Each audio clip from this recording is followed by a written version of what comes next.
Ekrem Krasniqi from Pristina News Agency and Internet. Prištinska novinska agencija. Gospodine premijeru, u prvoj rečenici se na srpskom rekli Velika Srbija, što na engleskom upravo to znači, Velika Srbija. Sad možda treba da proverite sa prevodiocima. Rekao sam da je to veliki dan za Srbiju. Niste rekli Velika Srbija? Rekao sam veliki dan za Srbiju. Velika je razlika između veliki dan i Velika Srbija. Verovatno nešto niste dobro shvatili. Siguran sam da sam bio veoma precizan.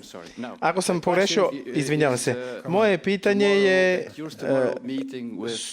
sutra imate sastanak sa Miloradom Dodikom, ludakom iz Bosne. Šta ste rekli?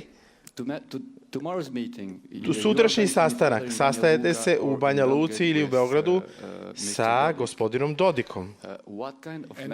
A dodali ste, još nešto ste dodali? Ludak iz Republike Srpske. Ludak iz Republike Srpske, to ste rekli.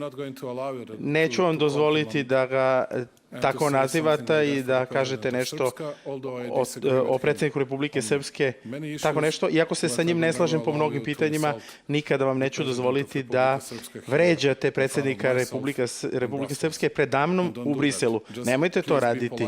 Molim vas da budete pristojni. Možda ćemo neko drugo pitanje uzeti. Nije u redu da za neko kažete da je lud.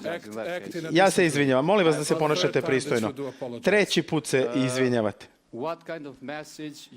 Kakvu poruku ćete dati Evropskoj uniji posle sutrašnjeg sastanka sa gospodinom Dodikom?